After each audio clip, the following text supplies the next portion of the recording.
réel plaisir qui nous anime ce jour est de vous savoir nombreux devant bien évidemment vos moyens de communication pour nous suivre, chers internautes, sur cette chaîne de télévision Béni de Dieu TV qui vous propose aujourd'hui de connaître davantage ce ministre de l'Éternel, l'homme de Dieu que nous appelons le pasteur Ernest Mongou, évangéliste de son état, pour bien évidemment parler au cours de cette émission d'un ouvrage. En fait, il en a trois. L'espace-temps qui sépare les trois ouvrages, c'est justement un espace-temps de 3 ans, 3 ans, 3 ans. Mais sinon, aujourd'hui, nous voulons parler bien évidemment d'un de ces ouvrages parmi les trois qui consiste bien évidemment sur comment prier d'une façon biblique pour obtenir des résultats. Le plaisir est pour nous de recevoir ce ministre de Dieu, Ernest Mongou. Papa Mbote na yo. Mbote Papa Emile. Mokili ezolanda biso na moment oyo bandeko na biso ya Canada, bandeko ya Suisse, bandeko ya États-Unis pe bipai na bipai bazolanda biso. Toyebi mosali nzambe. Toyebi yo moto yo nzambe a consacré na domaine moko il y a prière et repentance, bien évidemment, de tout ça là qui va différentes émissions. Mais, et c'est mon avis sur les alliés à Kohiba que non seulement aux la dimension wana, mais aux appels écrivains. Qu'est-ce qui se passe? On appelle ça Ngulu Mususu Nzamba Pesio. Oui, et ça Ngulu Munene, et ceux qui ont Kohiba te premier livre nanga, na combien on a 2003, or église na bandiango église proprement dite en 2006. Donc avant na banda vous diriger église donc on a pasteur et c'est la combat qui livre sur la prière. Donc pour dire que tant nous amba bénir na kat na musa na ye na mataki liboso ke na miko sala musa nzambe a préparer kinga. Et quand na préparation on a ndesale ke na kotaki mabondeli moko ya 6 mois. Donc 6 mois na bimaka na ngai te na kangama na kat na chambre. Son abimi c'est que na ke ko prendre des bains, ko se soulager na zongi. Et c'est par là que nous avons formé la makasi, qu'on le belanga si ma kamotali ba délivrance, qu'on le belanga si ma kamotali ba prière. Et na quatre na formation on a né et permettre kingai na comme livre moko sur la prière. Il y a un monde là titre on a comment prier d'une façon biblique pour obtenir des résultats. Pour dire que il y a tout le monde qui prie, il y a beaucoup de gens qui prient, mais qui ne prient pas comme c'est dit la Bible. Il y a dans 1 Jean chapitre 5, verset 14 à 15, Bible tu as une assurance et pas une aïe. Que ceux qui te sont naïe, que l'andissama volonté naïe, azoyo kabiso. Donc pour dire qu'il y a une volonté parfaite de prier. Alors plusieurs personnes prient, mais ne sont pas dans cette volonté de la prière. Un jour, tu as un autre livre, parce qu'on a mis ça tout. Oui. Un espace toujours il y a 3 ans, 3 ans. On appelle ça la moins signification prophétique, je crois. Après 3 ans, on a commis beaucoup. Après 3 ans, on a commis beaucoup, on a déjà mis ça tout. Mais le long, on a dit sur comment prier d'une manière efficace. Je crois Jacques Alobi Boye, il y a un salanza beaucoup sur le Alobi, tu as senga parce que tu as senga mabé. En fait, il y a une méthodologie. Il y a un là pour avoir un résultat efficace. Nous avons qui ça méthodologie pourquoi? Na kat na ba organisme nyonso ils ont ba règle, ils ont ba principe. Pour que clairement na football, tu vois que gardien ba tiela yi ba carré na yi. Et na grand carré gardien ko simba ba na maboko na makolo tout ça. Mais ce qui a bimi na grand carré a sur la donc c'est ba na maboko te. Ce qui est touché na maboko pénalité na ngambu na bango. Tout ce monde ba saleli biso ba na école primaire alors que les classes na coupé na chemise noir et blanc bleu blanc. Soit dit pantalon ba bengani et na humanité échangé et comme pantalon a tout coupé ba bengani. Donc pour dire que na ba règle nion sur na ba principe au sengeli mutu à suivre. Et na quand na prière pe ils na ba principe au sengeli mutu à suivre. Mais batune ba tenaka compte na ba principe te. Or,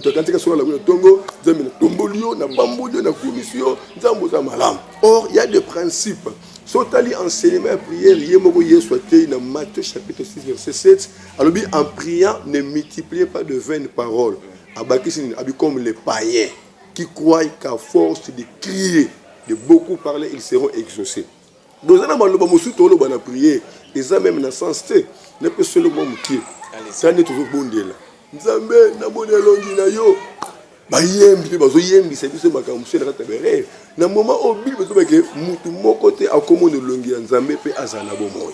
Sur la place que to senga Nzambe na moni longi na yo, te bisa Nzambe sala ke banguna na biso nde ba moni longi na yo. Mais biso pesa biso kaka mukongo na yo. Yo zali boso, toi na sima mukongo na yo. Vous comprenez? Il y a beaucoup de choses auto ça na kati na prière. Yango tende sengeli. Ndo moni na livre oyo na lobeli sur les principes et les règles. On a pris cet exemple dans 1 Timothée chapitre 2 verset 8.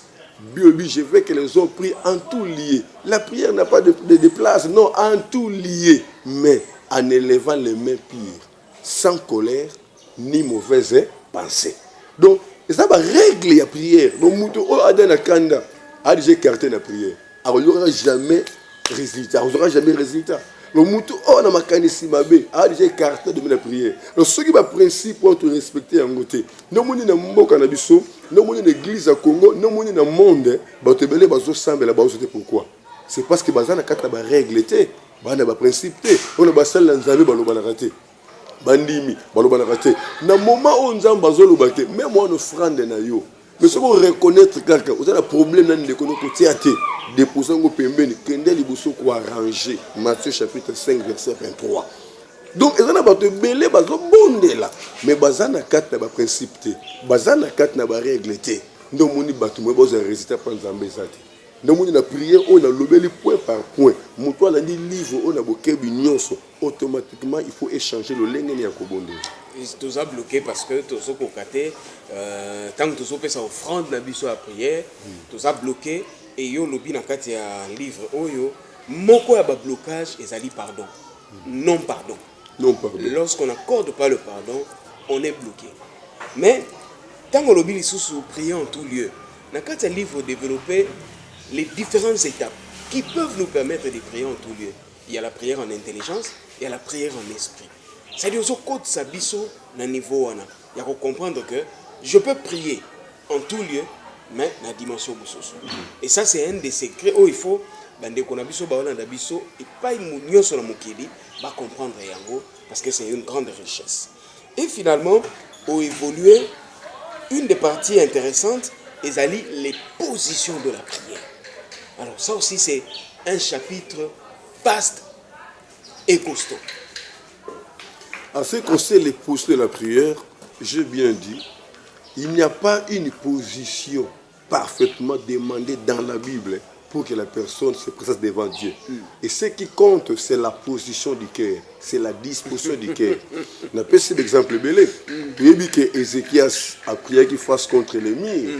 Tu as dit que Josué a prié qu'il fasse contre la terre. Tu as dit que Pierre a prié même le collier à bâton. Et Jésus a prié que les yeux levés vers le ciel. Donc, position, ils ont compté. Et là, ils ont compté, ils ont position à mon thème. Pour ceux qui position comptent, c'est que les firmes vont adorer.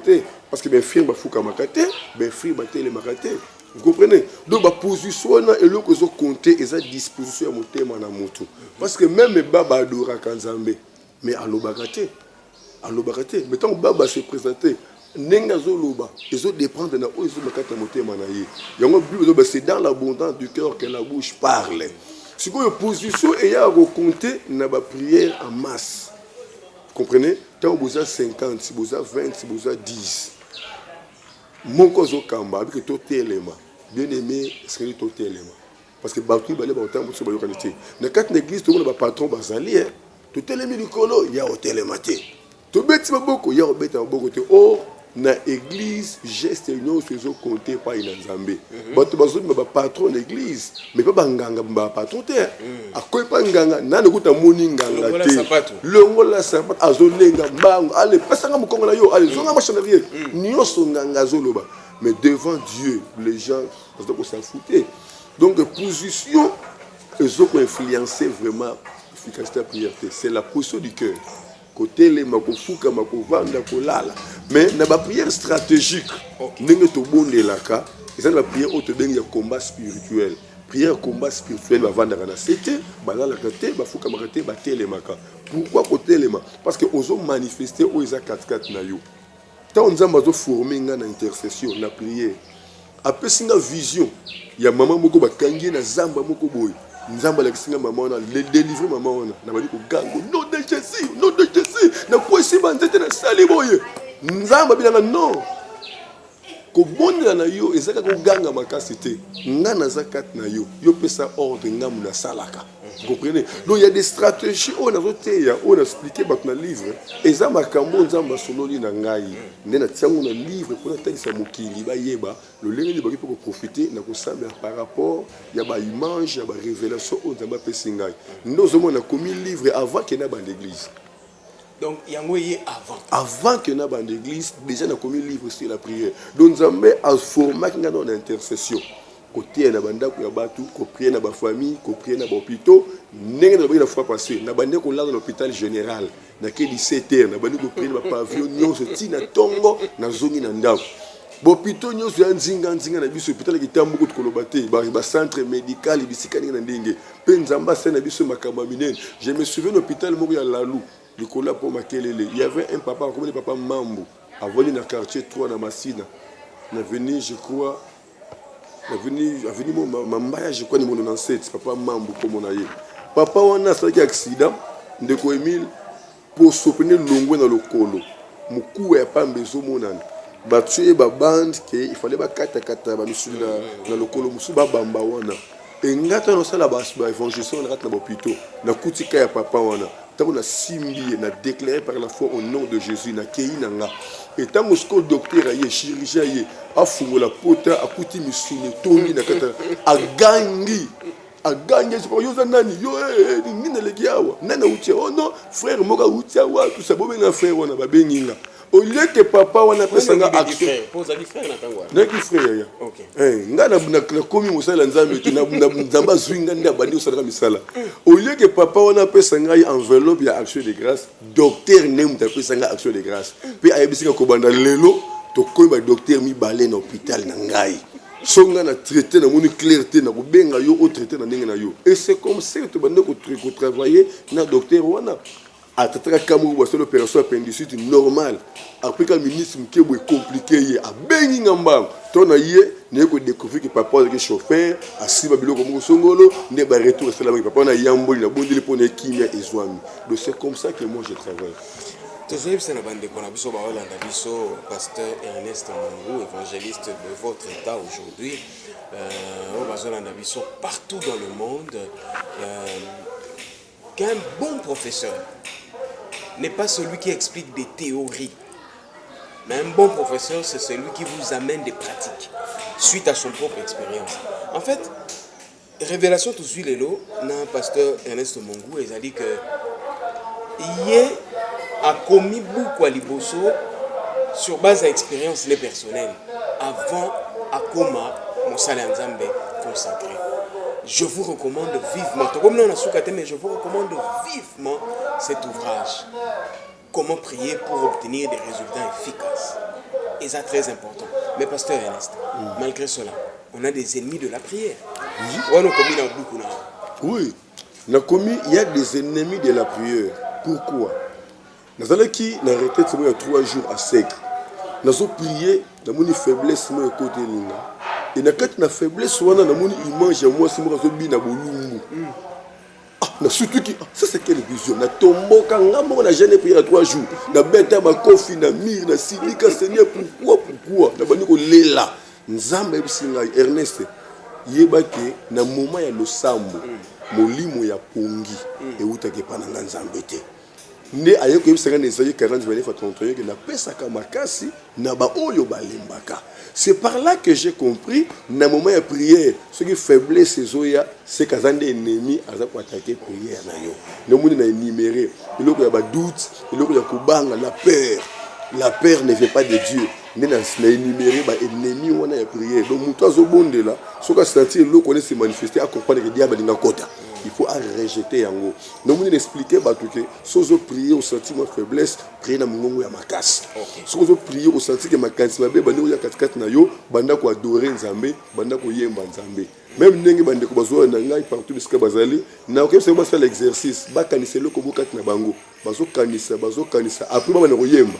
Ba remarquer tant ba na ko yemba, ba senti que ma kanisi kat na bango elimwe. Nzemonde siku eye. C'est comme ça que j'ai conseillé les gens qu'il y a des ennemis de la prière. Faiblesse, doute, la peur, ce sont des ennemis de la prière. Ndeko bazana côté les batang vous prier, faut mutu a na vivacité, mutu a un engagement, na détermination. Ndemoni na expliquer moko na moko comment ko bondela. Pour belé bazaka ndenge nini. Force ya diable na vie à chrétien et ça qui a détruit prière na yo. Ce qui a moni ko za makas na prière, akoko botolo prière te, a osani, akoluka atia bolembu a botolo force ya côté lema. Ah non, na bonne au vanda. Dame na péché merci. Abandi ko lendela yo alongo le force ko vanda, a péché force ko lal. Donc prier ko lal. Quand nous zo prier, na ndenge ponge ko soyo, o kotika la ko yebate. C'est comme ça que ennemi a travaillé ka. Et tant que le que au prier na kat na faiblesse, ndé le routine envoûtement. Et tant routine envoûtement pour le makam oyo yebité. Et maloba wane komi abomination et panzambe. Tout quand même Nzambe. Ngata no kamba intercession. Nalanda ndeko moko azo prier na sentir comme concentré papa ngaski ko adorer Nzambe Seigneur merci pour la révélation on t'a sende konangai le kumo zonge pa na yo na ki sirka zu ba vision kite sili mama omoni ni on na comprendre te na moni mutu moko bo on laisse nga masango na kati na prière. Pourquoi? Parce que faiblesse c'est l'attaque qui diable a profité et na mona sœur moko azo prier ukabala baje Nzambe na bondelio Nzambe nikanga na linuka na yo Nzambe nikanga na linuka na yo nabi oyo azo boulé que ça salité ya mulimo basukola ye pourquoi tanga na kamba prière d'abord équipe intercession a on a benga bango ba soda peut on a service de service de gardiennage le soir une église pas na biso ata mukolo moko te okuta porte fermée jamais mais intercesseur bana ba jour na bango moko kota na 6h moko kota na 12h muso koti 18h muso koti et c'est chaque jour ba intercesseur ba ta la église sur les cambois d'ailleurs na mus na bino on est ba to 5 prières donc c'est ça c'est comme ça que tout le temps muso masika oyo donc eza eloko moko il y a l'iséquité dossier auto bengi prière. C'est comme ça qu'il travaille. Et puis finalement, ce qui est aussi intéressant dans son livre, ils allient les 35 sortes de jeûnes bibliques. 35 sortes de jeûnes bibliques. Parce que le d'abord c'est regrettable. Nabisu baba chrétien, jeûne te dit que jeûne moko, kolia te comme la maïté, à sec, sous que jeûne te dit. On a continué dans quatre na Bible, nous avons découvert que bah sorte ya ba jeûne ezali ebele. Nous avons aussi différents nombres de jours il y a ba jeûne. En réalité dans quatre na Bible, il n'y a pas une prescription où il lobby qu'il faut jeûner 2 jours. Oh miracle pour 2 jours, délivrance pour 2 jours. Soyez pas na biso jeûne et prière il y a délivrance ezala ka mukolo moko. Mukolo moko wana to kotisa kaka mutu na concentration. Na mukolo moko na to permettre te muta sokola ni abose ni alia ni amela to boto la téléphone na ye to bomba kay na coin mutu moko nde akambe suko na intercession ba bondeli repos alali batangi bible pour nini penser na nyonso et la focaliser na Nzambe et na 0 heure nde na yaka siko na mosakoli este mungu to koto sur les quatre na service madame nanga okay. Parce que hier na dimension prophétique akopesa nga siko ba révélation ti na fin fond nga siko musala nga ka piko la kaka ko longo la kaka et c'est comme ça que nous travaillons alors ba ndeko bazouta na poto bazana ti na kutu ya ko gêner parce que ko uta na poto ko ya et des jeûnes prières. Quand tu vis bango surtout ba cambo spirituel, to kena zamba ya lusizila, c'est déjà un grand jeûne et prière. Oui, bandeko de Suisse, bandeko de Londres, donc bandeko de Brazzaville, Angola, ko kende na zamba, c'est déjà un jeûne. Tant muta ndimi ko futa billet, muta ndimi ko sala ba démarche ko tika famille na ko mata avion. C'est déjà un risque, ko mata avion des risques. Akomi et bo mimi na kat na zamba lusizila. Nous sommes déjà jeûne et prière. Parce que toi, on a 4 conditions principales où il y pour prier. On a 2 Chroniques 7-14. Si mon peuple est invoqué mon nom, simili, prie, cherche ma face, si c'est détruit de ces mauvaises voies. Vous comprenez? Tant de moutou aïe, awuti na poto aye elingo banini ayende koluka elongi na nzambe pour akoprier pe na ndako na ye kuna pe dans l'église na ye matiki nyonso aye ti awa na se aye koluka elongi na nzambe botango dia mikiti si koto sa pasteur mo aye bité parce que moni ayoki ye et atosi ba instruction c'est déjà l'humilité et tango azoya to côté sikoyo a se détourner na mauvaise voie pour te bengi kirdam. Vous avez remarqué nini nous ont reproché yo pour la délivrance ya famille on a gata nzamba là avant tomba la délivrance nzamba recommandé ba na réconciliation ba se détourner na mauvaise voie ba ki na ba pensée ba décision ba kanda tant réconciliation salemi nzambe a lekisi ba na phase ya délivrance donc c'est comme ça que nous travaillons 35 sortes il y a jeûne et prière et lobby bandeko bazona na biso musika le fait car ba on s'est déplacé c'est déjà un jeûne. Mais ataba musika ataba o baza na Kinshasa il faut tout comprendre que même durée est déterminée par Dieu lui-même parce que les gens jeûne à 40 jours au Isalema et pas 2 personnes 4 personnes les gens jeûne au Isalema na une seule personne de commune ça c'est une étude approfondie ba jeûne nyo c'est la signification nango en plus tous un langage moko très herméneutique pour te comprendre. Le lot ce que tu dis moi na sombela o lipa. Moi na umelo bani. Depuis que mbula mobimba boye. Mais mbula mobimba c'est 365 jours. Est-ce que moi ça une année. Vous avez un langage.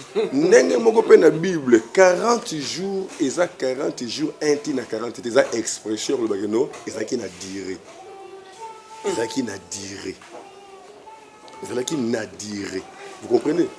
Jésus-Christ a oumela qui na jeûne et prière na ye ndeko oumela wana bien 40 jours et à part Jésus-Christ il y a aussi Moïse Moïse a kende ko jeûner pendant 40 jours likolo na ngomba azaki na sa dosa prince Nzambe et à part Moïse il y avait aussi Josué. Est-ce que Josué a une directive pour qu'il jeûne pendant 40 jours? Non, a qui trop attaché na Moïse je ne sais pas un disciple fidèle alors moment nyonso Moïse a qui na ngomba il pas landi.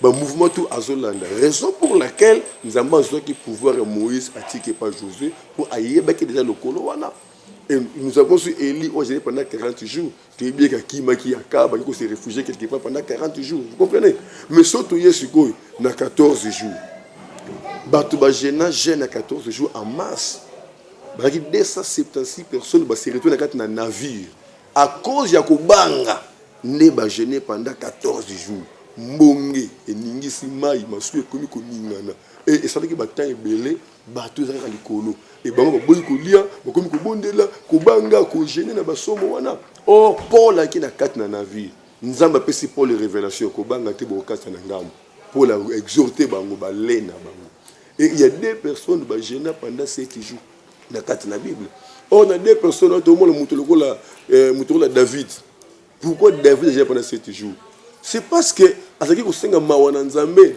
na ekobo asalaki na mwasi ya soda na ye mwana wana bande kobela parce que nzamba décidé kazo modi mwana wana nda bandi kolela pendant 7 jours azolia te oui c'était ce qui façon ya se repentir kosenga mawana nzambe pour l'intervention et nzambe pe aboyaki na ye mais dans la Bible tu na mutu moko kaka jenaki pendant 21 jours c'est Daniel. Or, dans 21 jours, la Bible est témoignée que quand on a disposé qui motema na ye, nzambe sa ya nola ki ye. Il y a un moment où que prière c'est la disposition du cœur. Si le cœur n'est pas disposé, la prière n'a pas de sens. Tant que Daniel a disposé motema na ye, directement nzambe pesi biyano ou ekino bosenga. Mais na kati na kozanga révélation, kozanga prière, il y a combat spirituel. Neba prince de l'air bayibaki. À partir il y a acte oyo, nous devons comprendre que dans la prière, il faut toujours qu'il y ait un combat spirituel. Parce que Satan koti kabiso teti mokolo sakoya. Quand ozo bondela, il faut tenir compte de 3 personnages. OK. Yo moko ozo bondela, nzambe ozo kendi pa na ye po salela yo, mais ko bo santé que Satan za. Pour contrer la prière. Pour contrer la prière. Le temps ozo senge pa nzambe kuna onyeta Satan. C'est très important. Nous, Jésus-Christ, dans le c'est la prière dans Matthieu 6, 9 à 13. Ne nous ennuie pas de la tentation, mais délivre-nous du mal. Donc, il y a une tentation qui nous est réservée devant. Donc, il y a une prière préventive. Parce que les chrétiens sont offensifs, car on a défensive. S'il y a un problème, il faut se défendre. Mais s'il n'y a pas un problème, on dit à attaquer, à quoi attaquer. C'est là où c'est tous les problèmes. Donc il faut moutoir Zobondela à tenir compte de 3 personnages. Yemoko, bon, ça monte à se préparer. Nzambe ou Zobondela. Il faut aboncer ma lobe kolobele, azape na kondima wana. Mais abo santé que Satan passe dans la cima, pour contrer ma prière. C'est vraiment important. En 30 minutes, on ne peut pas présenter un ouvrage aussi intelligent comme bien évidemment cet ouvrage intitulé Comment prier d'une façon biblique pour obtenir des résultats avec pour référence 1 Jean chapitre 5 verset 14 à 15 de l'auteur évangéliste enseignant Ernest Mongou. Mais sinon, moi je vous le recommande. Très bon ouvrage, je vous le recommande, écrit en 2003, lorsqu'il était encore frère, mais parti bien évidemment de son expérience personnelle. Très bon ouvrage, je l'ai lu, voilà pourquoi je vous le recommande.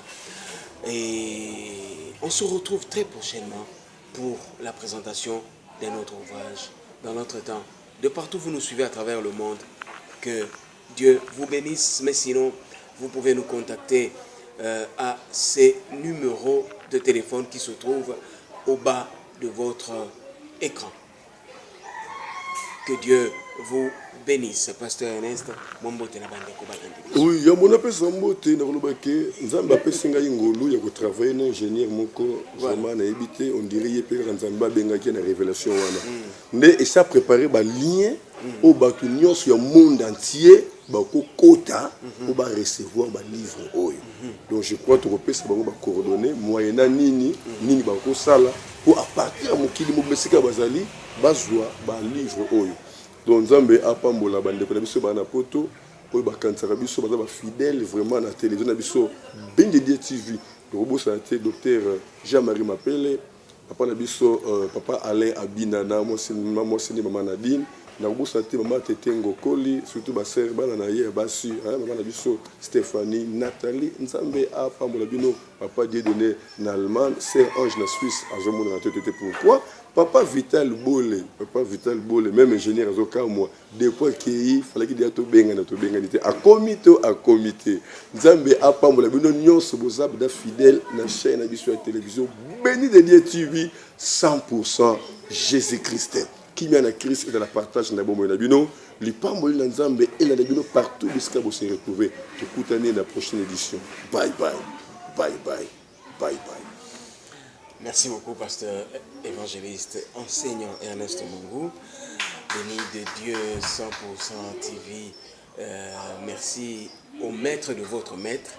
Moi, je l'appelle comme ça parce qu'il y a des maîtres et il y a des maîtres et des maîtres. Merci beaucoup. Allez, que Dieu vous bénisse. Prochain numéro, la croissance chrétienne du même auteur. Que Dieu vous bénisse.